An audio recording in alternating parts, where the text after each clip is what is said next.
বাংলা সাল ১৪৩২-এর অঘ্রাণ মাস চলছে। আর কয়েকদিন পরেই পবিত্র মার্গশীর্ষ পূর্ণিমা তিথি। নমস্কার বন্ধুরা, সম্পূর্ণা সোমা চ্যানেলে আরও একটি নতুন ভিডিও সবাইকে স্বাগত। মার্গশীর্ষ মাস হল হিন্দু ক্যালেন্ডারে নবম মাস এবং বাংলা ক্যালেন্ডারে অষ্টম মাস, যা অগ্রহায়ণ মাস নামে পরিচিত।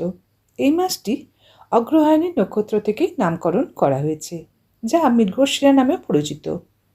এটি অত্যন্ত পবিত্র এবং শুভ মাস হিসাবে বিবেচিত হয়।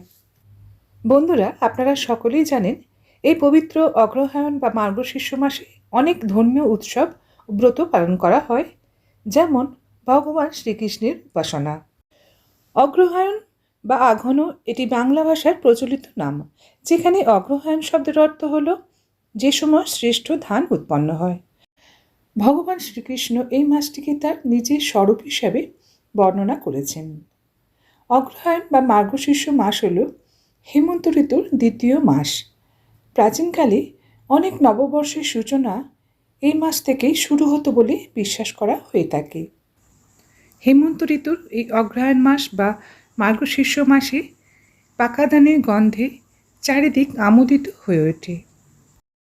আসুন এবার তাহলে জেনে নিই সেই পবিত্র মার্গশীর্ষ পূর্ণিমার বিষয়ে। হিন্দু ধর্মে পূর্ণিমার বিশেষ গুরুত্ব রয়েছে। মার্গশীর্ষ মাসের পূর্ণিমা বা অগ্রহায়ণ মাসের পূর্ণিমা অত্যন্ত শুভ বলে মনে করা হয়। এই দিনে সকালে স্নান, উপবাস ও দান অত্যন্ত গুরুত্বপূর্ণ, যখন রাতে লক্ষ্মী দেবী ও চন্দ্রের পুজো করা হয়ে থাকে। এই বছর অর্থাৎ ১৪৩২ অগ্রহায়ণ মাস বা মার্গশীর্ষ মাসে পূর্ণিমা তিথি ঠিক কবে পড়েছে সে বিষয়ে জেনে নেওয়া যাক। এবছর অগ্রহায়ণ মাসের পূর্ণিমায় রবি যোগের একটি সংমিশ্রণ রয়েছে, যদিও ভদ্রাও একই দিনে থাকবে বলে জ্যোতিষ গণনায় অনুমান করা হচ্ছে। বন্ধুরা, এবার তাহলে জেনে নিন অগ্রহায়ণ মাসের পূর্ণিমা ২০২৫-এর সঠিক তারিখ, পূজা পদ্ধতি এবং শুভ সময়। অগ্রহায়ণ মাসের পূর্ণিমার তারিখ পঞ্জিকা অনুসারে পূর্ণিমা তিথি বৃহস্পতিবার অর্থাৎ ৪ঠা ডিসেম্বর ২০২৫ সকাল ৮টা ৩৭ শুরু হবে এবং শুক্রবার ৫ই ডিসেম্বর ভোর ৪টে ৪৩ অবধি চলবে। এই বছর মার্গশীর্ষ পূর্ণিমা ৪ঠা ডিসেম্বর পড়েছে। ওই পূর্ণিমার দিন রবিযোগ তৈরি হচ্ছে। রবিযোগের সময় সকাল ৬টা ৫৯ থেকে দুপুর ২টো ৫৪ পর্যন্ত।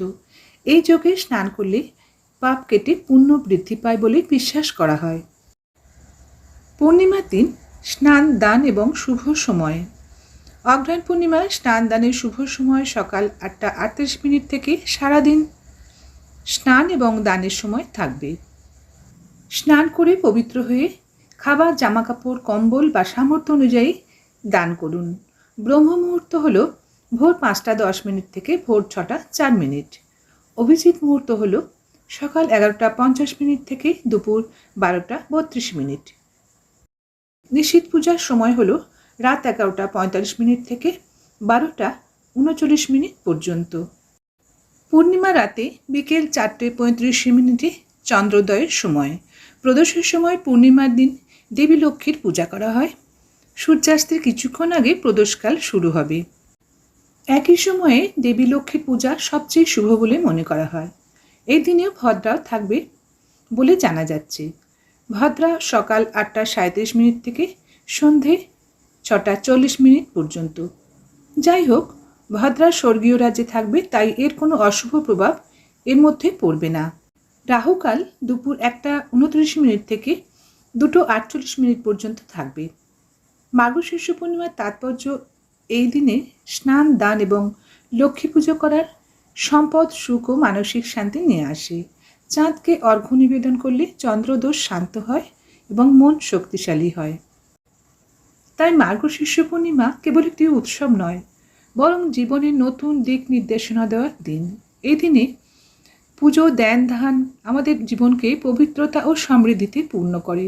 এই উৎসব আমাদের আত্মবিশ্লেষণ, অন্যদের সাহায্য এবং আধ্যাত্মিক উন্নতির বার্তা দেয়।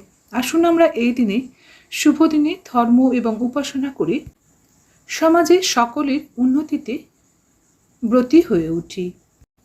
আশা করছি আজকের এই ছোট্ট ভিডিওটি আপনাদের ভালো লাগবে। ভালো লাগলে একটা লাইক অবশ্যই করে দেবেন। আবার আসবো নতুন ভিডিও নিয়ে। ভালো থাকবেন। সমাপ্ত। ধন্যবাদ।